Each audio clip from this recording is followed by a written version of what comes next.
Hello, everybody. Thank you for joining. Hello, everybody. Thank you for joining. If you got any questions, feel free. You put them in the chat, put them in the QA. We're probably not going to get started for, I don't know, 2, 3 minutes, something like that. So, um, yeah. If you have any questions, like I said, feel free to put them in the chat, the QA. I see people are already kind of rolling in. We've got a handful of people rolling in here. So, um, yeah, I think it's honestly, it might just be the QA these days. I think we might have disenabled the chat for a technical reason. But the QA, I believe, is still open. So, like I said, if you have a question, you can put it there. You can even raise your hand. There's a little system where you can raise your hand in here. That'd be a funny little take on it. But yeah, I am hopefully available. I see a lot of people are joining, so I'm sure we're going to have a couple of questions. You'll get yours answered first if you put it in first. It's kind of one of those first come, first serve type basis. We have a couple people on this side of the line. We got a bunch of y'all on that side of the line. So like I said, feel free to start populating the QA, or you can raise your hand like Bradley just did. Bradley will go first because they raised their hand. We don't know what the question is just yet, but we'll figure it out together.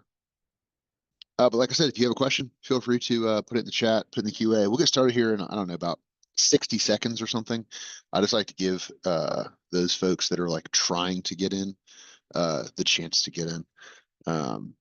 Sometimes it takes a second with all the authentication and all of that stuff. But like I said, we'll start with Radley and then we'll move on to the next question from anonymous attendee. And then we will keep on rocking.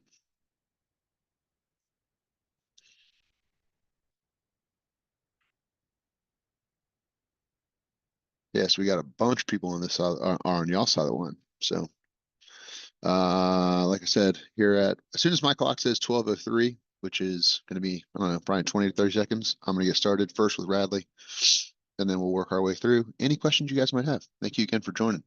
Very cool. All that stuff. So I'm kind of glad I waited because a couple more people have joined in the last seconds. Oh, there we go. 12:03. Let's rock it. Yep, more and more people are joining. Thank you, guys. Radley, I have you unmuted. If you want to go ahead and feel free to ask away. Hey, Robert. Hey. So I'm migrating from 8.17 to 9.4, and I'm trying to use all the functionality within version 9. I just had a question about constants and other things where the value changes between environments. So, like for example, an email sender constant, right? So the email sender in dev is going to be different than the email sender in production. What's the best way to build out dev and be able to test dev and send emails, but then not have to change that Constant. that Yeah. constant? Do I just change the constant value, or is there some sort of dev or environment lookup, or like what's the best practice here? Yeah, that's a good question, man. Gregory, I don't know if you have any insight on this. I'm going to start doing a little bit of building out here. Not building out, but looking around. This might have to be one thing that I go and ask about. This isn't particularly niche, but it's one of those that there's so many options that I just kind of want to make sure that what we're talking about here is the easiest, because there is all that stuff like you said, data lookup list, but then that kind of is not going to be helpful. Constants is not going to be helpful, but you're As also far as not having going to like an email list. like. Well, like Oh, sorry. Go ahead, Radley. I was gonna say, so the email sender, right? So in dev, I'm Yeah. sending it. It's the same email address, but it's prefaced with dev dash, the name. But then the email sender in production doesn't have dev dash, right? Mm. So as I'm building and testing in dev, I want to send emails.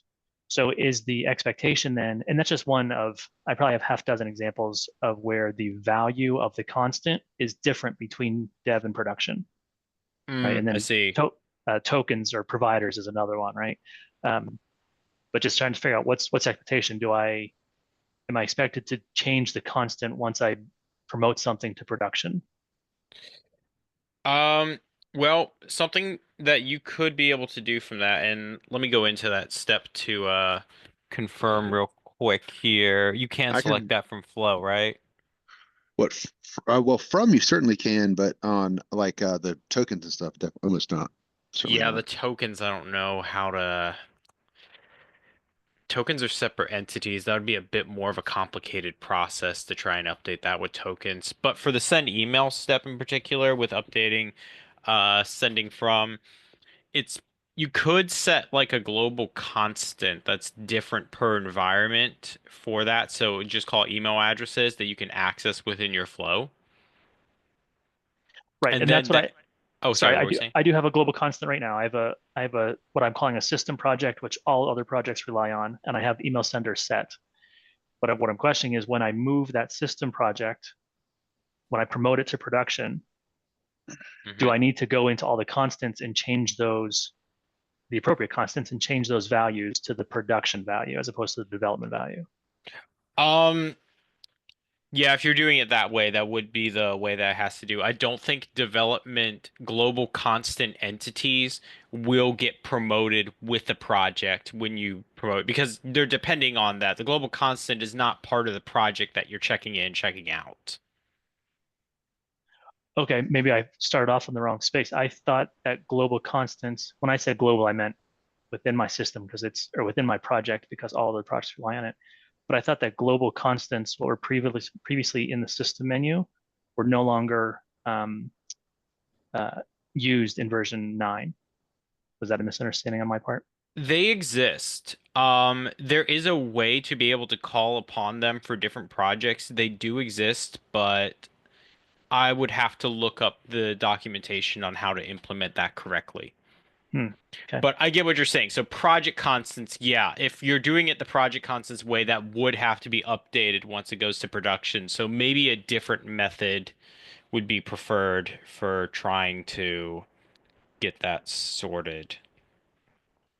And I'm in the background here. I'm not trying to sit totally no. I've been doing research. I have seen like I'm parsing current support tickets that have like the same kind of theme. So like I'm just kind of ripping through support tickets to see what the advice is because again, it is one of those things where it is going to be nuanced and there's not going to be a one size fits all solution for every hole, in the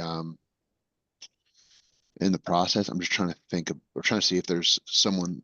I see some stuff got made on the forum, and I'm kind of parsing through that right now. But setting configuration. There's another method I've seen to deal with this that doesn't involve global constants at all, and it works in any environment without having to make changes. But I don't know where it falls under best practices, is what I want to say, but it does work where I will see a string match step get added to the flow, and that will determine from the flow data the base portal URL and compare it to whatever dev, production, QA, and then it just goes down a different path for that particular either send email or send flow if you just need one slight variation made. Okay. So that does work dynamically. You don't have to worry about dependencies because all it's doing is checking the base port URL, which gets updated dynamically based upon whatever environment this flow is in. Okay. Is there any way to rephrase this different way? Are constants only managed through the administrator filling in those values? There's no scheduled job that I can make sure a constant is set to the right value. I've never heard of that. I Okay. don't know if it's, I don't want to say it's impossible because there may be an internal service step that could update that, but I don't know of any default decision steps, like just vanilla steps, if you'll call them Sure. that, that would do that. Okay. Very good. Yeah. Like it may Okay. be But one that, of those things, kind of like when you're trying to update a rule or get something from like a truth table where you have to create like an edit session with the service and then fetch this with the session ID and then close the edit session all within a flow, you know? yeah. Okay. Yep. That's good to know about the portal. I was trying to think of a way to capture the environment, but that's good to know. Yeah, absolutely. It's very straightforward. Works in any of them. It doesn't rely on global constants, so it's one of those things where you can't see it unless you run it or you're in the environment, you know. So maybe QA testing might be a little bit less straightforward, but it works. Okay. Very good. Thank you. Truly. And Radley, I'm gonna reach back out to you. Like I have it all this written out. I'm gonna go talk with some of the developers and get a more nuanced answer for you. But I can tell you, like in the meantime, if you wanted to, on our support form, which I'll just pull over, kind of like what I've been kind of parsing through, there are things in here. So I think I searched for like constants or something. But there is stuff in here that is related to like V8 to V9 best practices. And I know this is kind of not I know you're not necessarily looking for best practices because what you're trying to do is uh have a good idea of constants, but there are just some stuff on here that might give you some insight, especially because, like I said, a lot of our support people will post on here, and you could see maybe some of these answer some of the stuff that's peripherally your question or Okay. adjacent to your question. But I'll reach back out. I have all your contact, and I'm just going to go ask some folks just because I think it's better to get a direct answer that way rather than me be speculative. Awesome. Thank you, Robert.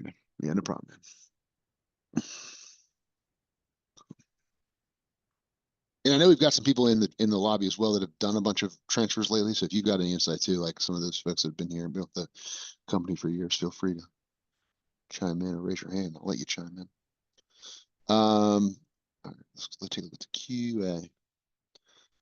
In a report. So the question comes from an anonymous source. If you want to put your name on there, I can unmute you and you can ask questions and further clarity. But they asked on a report, is there a way to have more than one data source?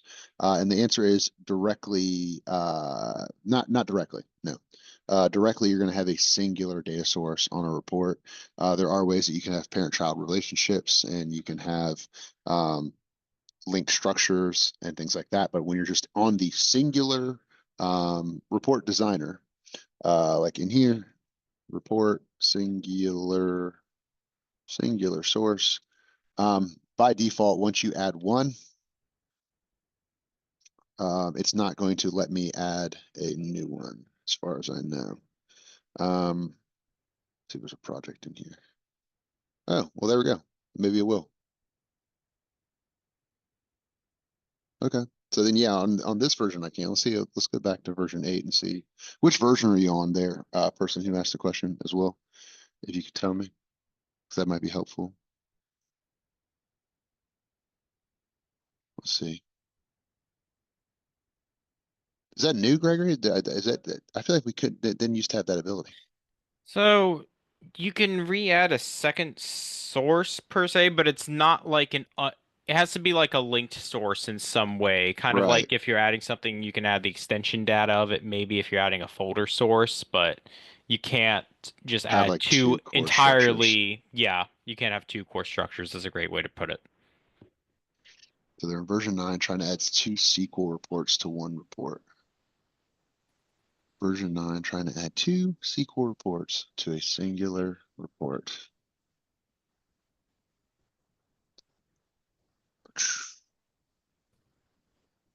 Yeah, I see even here now that I'm actually looking at this is all like not actual other structures. It's all just stuff that's adjacent to it.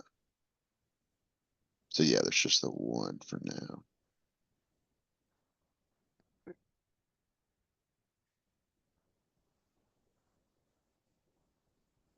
All right, and then so the question was related to 2 SQL reports and one report. Let's see if I can do a little bit of research here on the sidelines. I had them as defined queries, and then I was trying to add them as a data source, but ran into the same problem you did. Yeah, let's see if we can decipher some of this stuff together.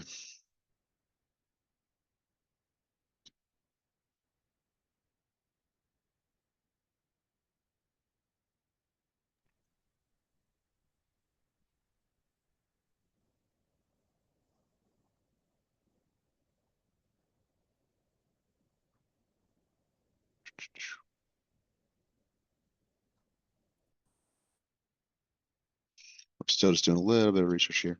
And for like I said, for the folks that are kind of just listening and trying to figure out what we're doing, I'm trying to figure out about 2 SQL reports to one report. This might be something I got to reach back out as well. And I wouldn't even really know how to connect those unless, Gregory, would you know how to connect any of that stuff? Yeah, so he's got a defined query, which is in the data structure creation. You would create a defined query against a database, and he's got two of those. When you create them, they also create report sources here that you can then call upon as a SQL call. So we would need to, let's make one first. So under data structures, and then I think it's called create defined query, or where is it? There, add query. Yep. I always use the accounts one, but you can use any one you want. Entity underscore account. That's it. Yep. Generate a select query, run that, and then save it. And oh yeah, it does need a name. All right. And now go to the report editor and look for Rob account as a data source. Hmm. I don't know how you would be able to put two of these on the same report.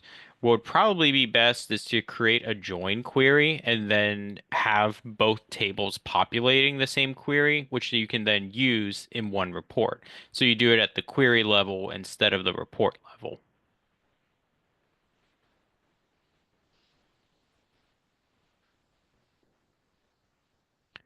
Yeah, it's not going to let you add two queries to the same report.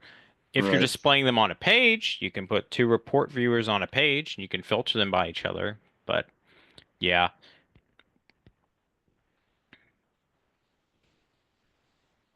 Okay, that's what I figured we need to do. Okay, thank you. Yeah, thank you, Greg, for that.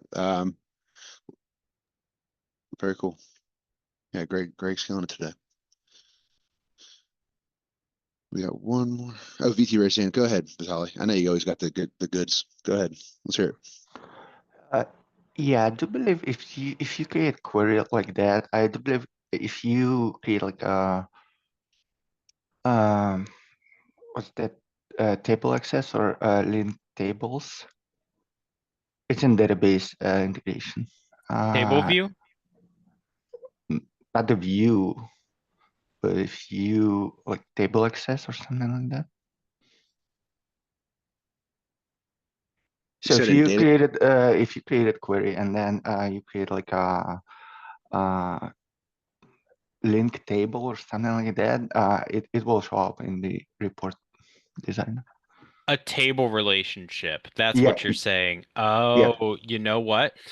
Yeah, that would work. So, anonymous submitter, what he's saying is that if you were to create a database relationship, which is under data sources here, you can click on create data types integrations again, go to the same database integration, and then add a relationship.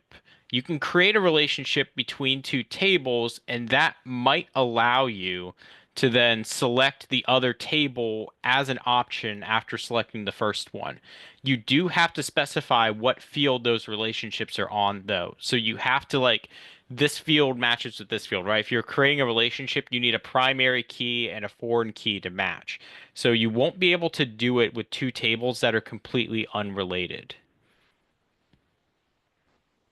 But that would be another way to approach that problem without creating a different query entirely. Nice. See, we're all being communal here. Thank y'all. Thank you, Vitaly. Thank you, Greg.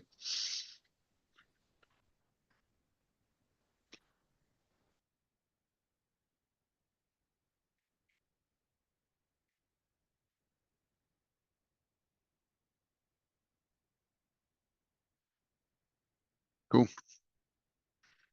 What other questions? Okay, thank you for the questions, everybody, as well. And the support.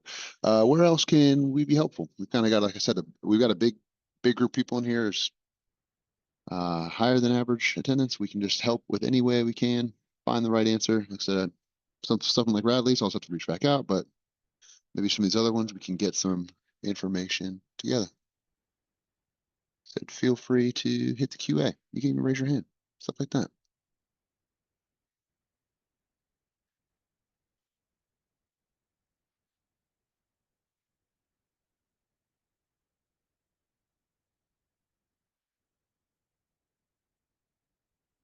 Okay, I got one I can show you.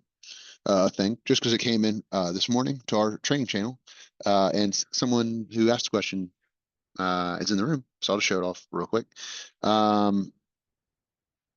Yeah, it can be a little bit of a hidden spot when you have a dashboard. You can have many pages on a dashboard to make up those. Let me make sure I have the right stuff here to make up that dashboard. I could have, if I wanted to, I could have 5 different. I could have 5 different pages on one dashboard if I wanted to, right? But let's say I add a page to a dashboard and you're like, okay, I've now added this page, pick this page that has a thing on it, feeling good. But let's say now I wanted to get rid of this, right? In previous iterations, you could right click, you could remove, but in version 9, it can be a little bit challenging to figure out like, okay, how do I just get rid of this page?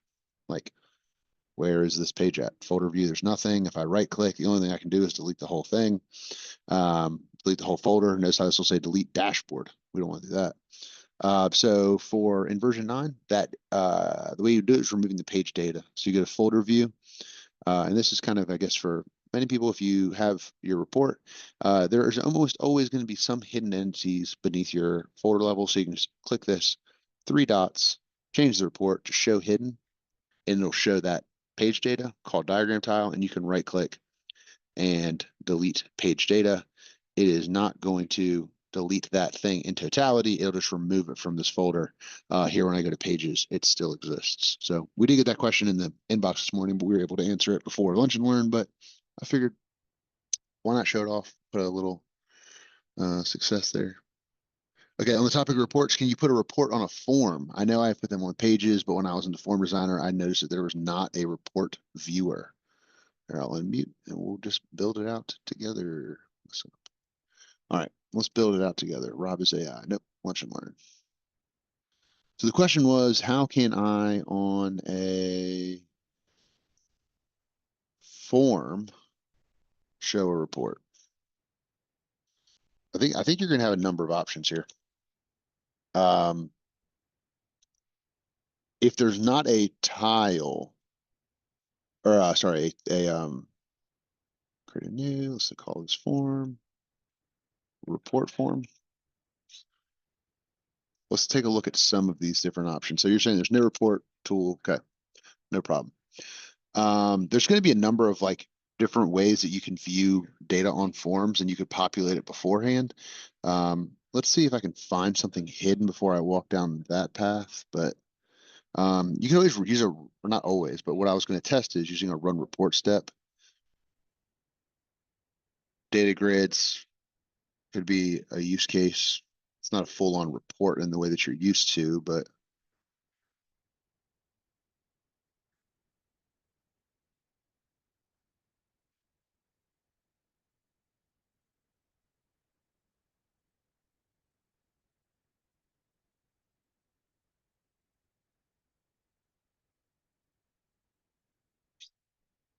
yes, it's not going to let us do it via report. All right. So yeah, an option for you might be is some type of viewer. So something like a document viewer or an entity viewer or something in that world. Something in that world. I'll have to mess with this a little bit. Input for doc. Let's put a button on here so we can get off the thing.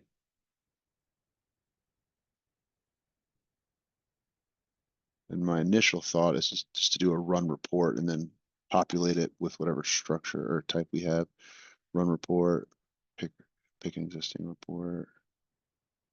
I hope there's some data on that. There's probably not.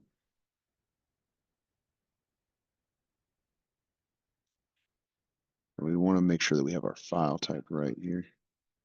That says file data. I don't know. We'll have to just test some of this stuff. And you could probably do this in an active form flow as well.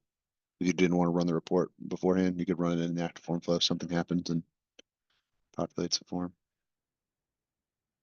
And again, have to do a little bit of troubleshooting here.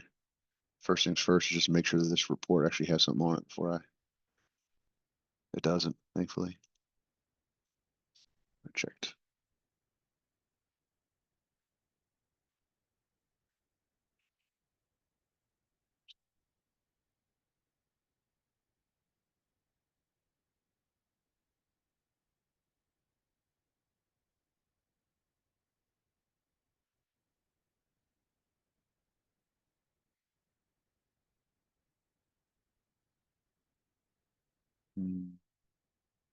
So we're working with.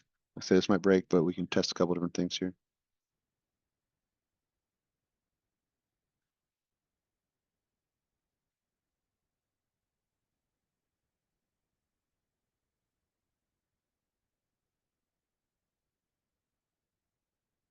So that's report output data.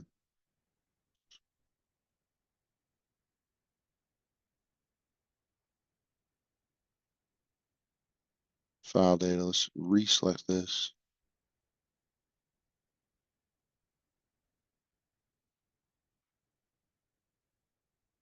So that downloaded it. That's not what we wanted.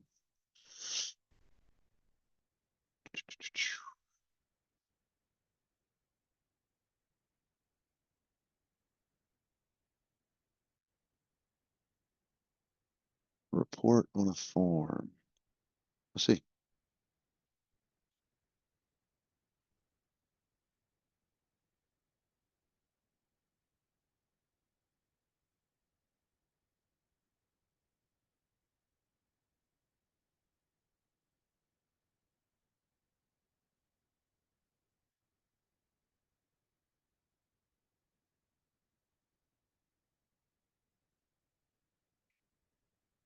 Yeah, it looks like some of my stuff in the background. Is this a regular report or an advanced data grid report? It looks like an advanced data grid might be a better option for us. Yeah, Robert. Report Yep. on the form is advanced data grid, basically.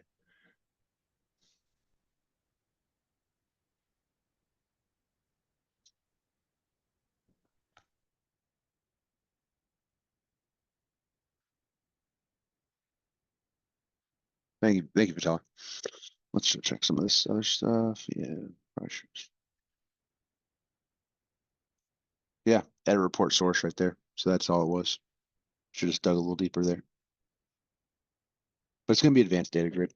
Apologies on the delay there. Email address.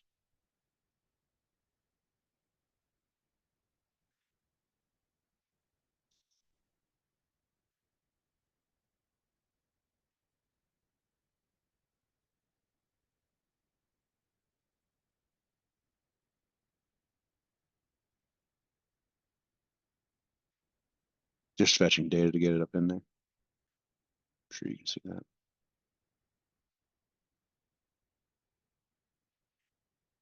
Yep. So there's the report viewer on the form. Thank you, Vitaly. Another Radley question. Is there a table or query showing the form/end form tile property? I'd like to standardize this value across all projects. The form end form tile property. Is there a query or a table? Almost certainly there is. I mean, that data is stored somewhere. I would just have to figure out how to find it.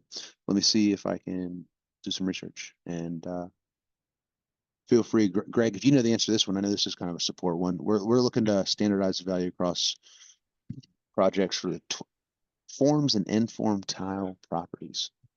I'm looking for it. And just to confirm, this is the title, not the name of the form, correct?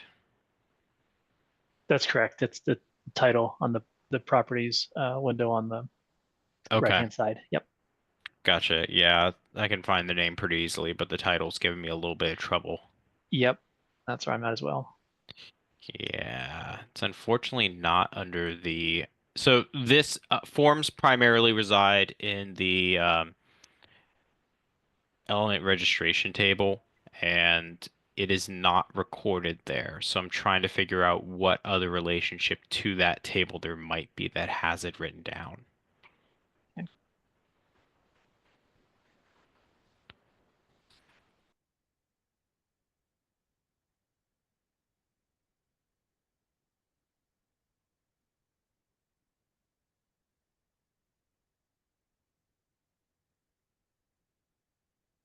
Yeah, I'm tearing through our internal stuff too.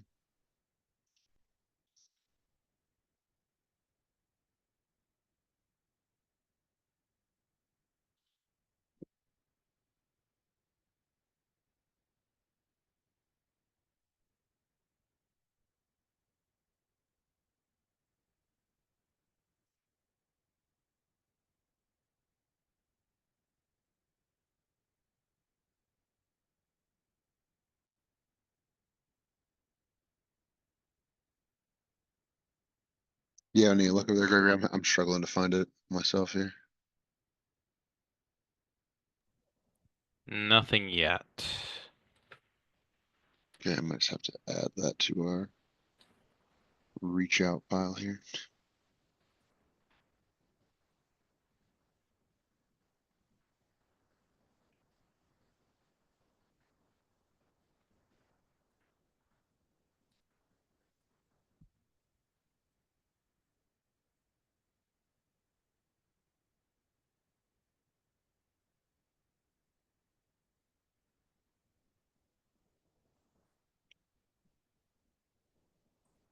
I'm sure you guys have.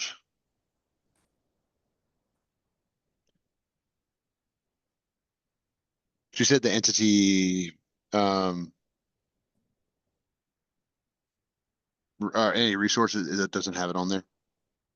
Yeah, the element Oh, registration. registration. Yeah, it has the name of the form, but I cannot find the title anywhere in that table. And that is the primary table from which other table relationships are built upon for the forms and decisions.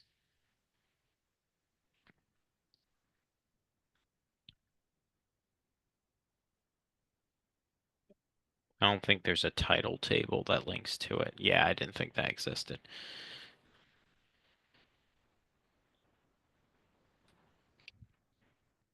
Yeah, I'm sure you could run a. Let me try something real quick.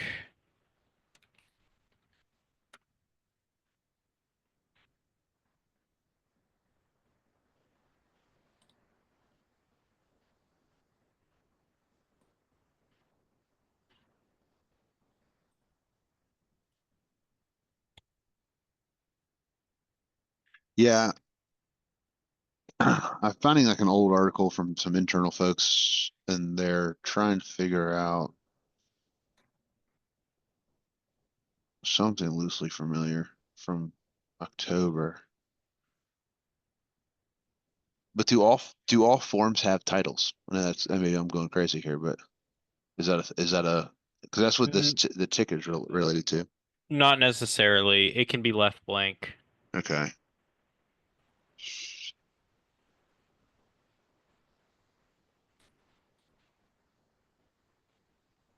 So I have to start a form design session. That's what I thought. All right.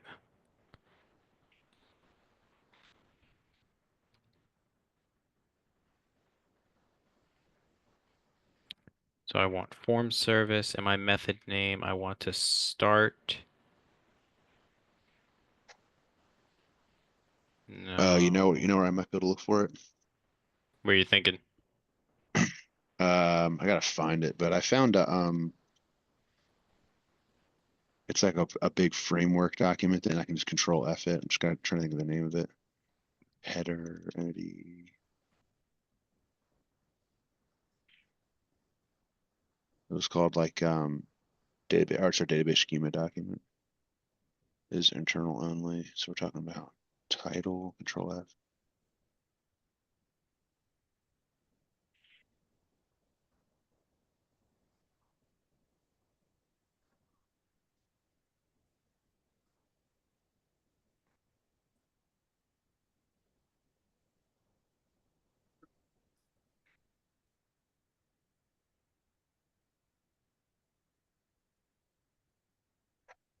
I see has titles as a Boolean. That's not helping, but uh, yeah, I'm in the database schema document, Greg, looking for it. I'm looking for title as a kind of a control F here.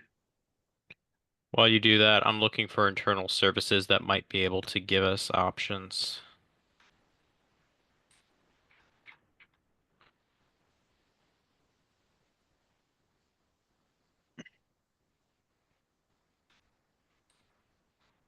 Mm-hmm.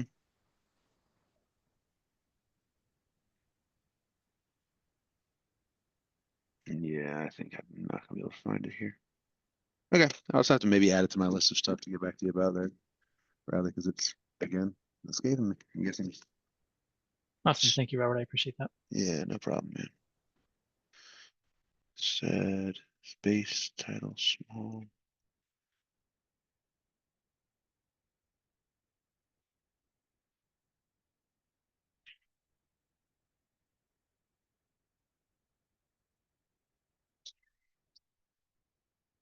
Yeah, can't find it.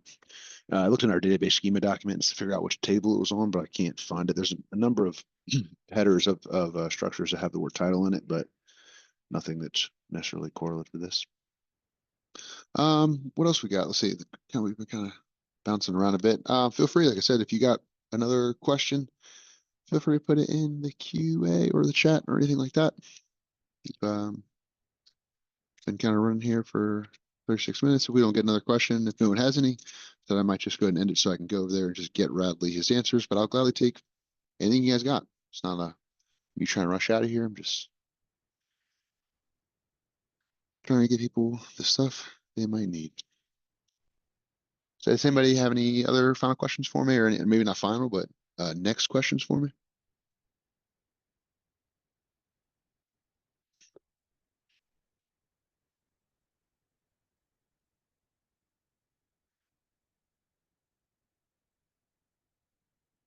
All right. Well, I'm going to go ahead and just kind of maybe go ahead and end it just because I'm going to try and get Radley that information. So if you guys have any more questions, anything like that, feel free to reach out to trainingdecisions.com or supportdecisions.com and we can find a good resource for you. But thank you for attending. We will see you guys next time.